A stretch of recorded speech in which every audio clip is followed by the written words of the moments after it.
Okay, this problem says the average fruit fly will lay 379 eggs, and a biologist wants to see if that number is fewer if we modify a certain gene. Here are all the 11 samples that he took, and at alpha equals 0.01, do we basically reject this claim or fail to reject this claim is what the bottom line is. And here's all the possible answers that will determine that. So let's go to here. I've laid out the problem. N is 11. That's the sample size, 11 samples. Population mean is 379. That is the mean that they claimed, or not, no, not claimed, the mean that they population mean is based on data. The sample mean, and I hope you know how to do this by now. I won't spend time. This is going to be a long video as it is to grab these and go to formulas, more function, statistical average, and grab that data. And for standard deviation, same thing. Standard deviation sample, okay, for the standard deviation. All right, and again, I assume and hope you know how to do that by now. We've done it a lot this term. Our alpha is 0.01. First thing we want to do is identify the null and the alternative hypothesis. The null hypothesis always has inequality attached to it, either less than or equal to, greater than or equal to, or just equal to. Okay, the alternative hypothesis, which is identified as H1, H little o is the null hypothesis, H1 is the alternative hypothesis. I've seen HA before, but whatever. Okay, that never has an equality attached to it. It's either less than, greater than, or not equal to. Okay, so again, because the average fruit fly will lay 379 eggs, that gets the mean equals 379. It has an equal. That's why it's in the null.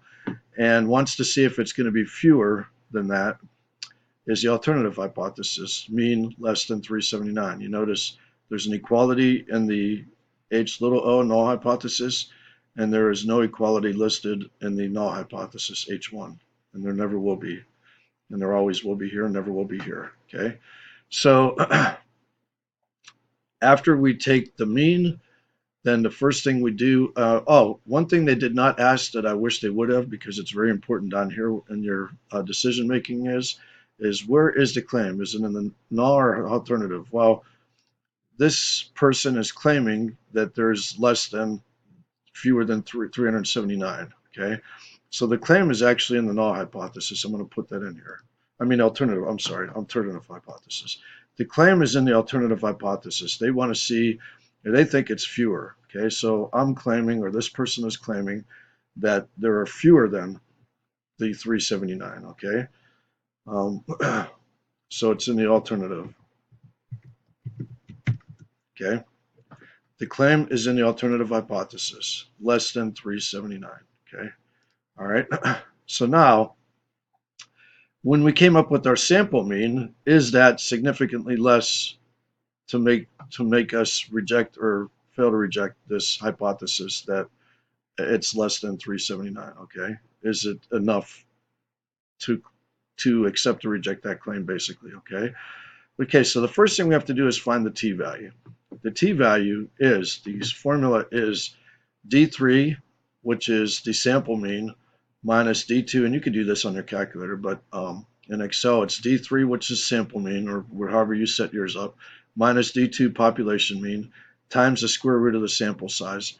All that is in the numerator, divided by d4, which is a standard deviation. Okay, all right, so there's the formula. Sample mean minus population mean, take that difference, multiply that difference times the square root of the sample size, in this case 11, all right? Then take that entire calculation and divide it by the standard deviation, all right? So now I have my t-value. From here we find our p-value. Another thing we have to know, I've laid all this out, is we have to know whether it's a left tail, right tail, or two-tail test. If it's a left, always look at the alternative hypothesis. The alternative hypothesis is always going to be either less than, greater than, or not equal to. If that alternative hypothesis is less than a certain number, then we're a left tail test. If it's greater than a certain number, it's a right tail test. and if it is not equal to a certain number, it's a two-tailed test. In this case, of course, it's less than, so we're at a left-tailed test. So now I go to formulas. I'll clear this so I could actually show you how to do this because this is a new one. More function, statistical, go to T. Okay. Go to T, distribution. Here's our three choices for what we're going to be looking at in this particular problem. T-dist returns a left-tailed test, all right, which is ours. Okay, but we'll go through all of them so you know what to do in future problems. Okay. Formulas, got caught up there. All right, T distribution. Two-tail test is here, right-tail test is here. Of course, so you'll use one of these three depending on whether it's a left, right, or two-tail test. And T left is the default, it's the first one. So we're going to grab that one. The X, they're asking for the actual T value you just calculated. So I don't know why they called it X, but what do I know? Okay. The degree of freedom is always one less than the sample size. The sample size is 11, so the degree of freedom is 10.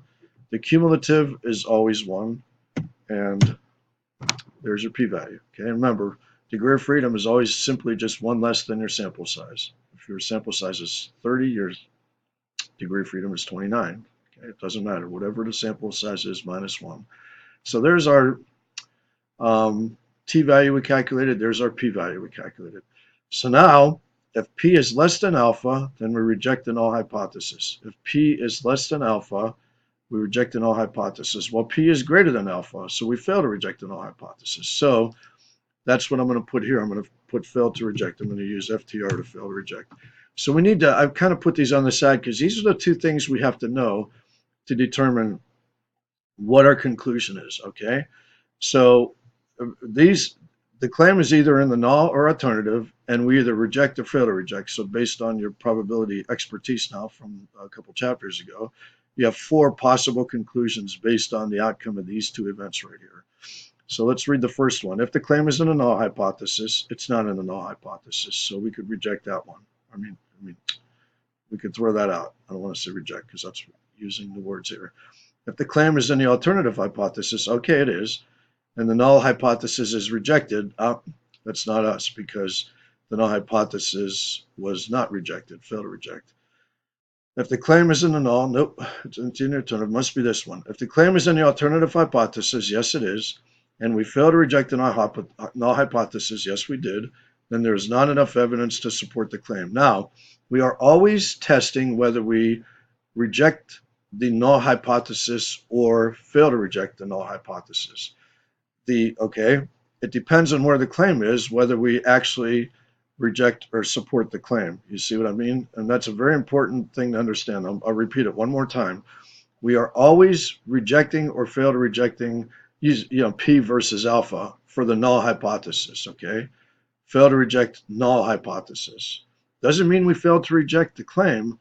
It just means we failed to reject the null hypothesis. Because the claim is in the alternative hypothesis, we say that the claim is in the alternative hypothesis, we fail to reject the null hypothesis, then there's not enough evidence to support the claim, okay?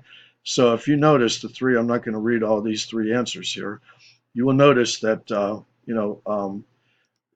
you will always have the correct answer is always going to be in some form of another, the way these are worded, okay? It's up to you to figure out which one closely matches that, and if you see the third one is what closely matches that, and I'll let you pause it and read it yourself because I don't want to make this video too long. And so that's it. If you have any questions, let me know.